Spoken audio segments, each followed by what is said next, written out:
ওকে, তো আমরা এটার উপর এসে পড়েছি এখন। আবার আরে কি অন্ধকার, যা পড়িস না, পড়লে কিন্তু একদম আবার প্রথম থেকে। না না না, এই তো, গুড জব গুড জব। পড়িস না, হ্যাঁ দেখছো আমি কি প্রো। ও কি সোজা। আরে এইটা কি হলো?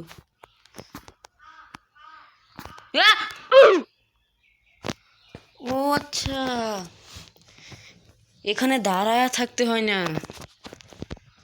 আচ্ছা তাহলে আজকের ভিডিওটা এই পর্যন্ত দেখাবে, খুব শীঘ্রই নতুন কোনো দুই একটা লাইক করে দিও। দেখা হবে খুব শীঘ্রই নতুন কোনো পর্বে। এই ভিডিওটারই পার্ট 2 আসবে। ততক্ষণ সবাই ভালো থাকো, সুস্থ থাকো, বাই বাই।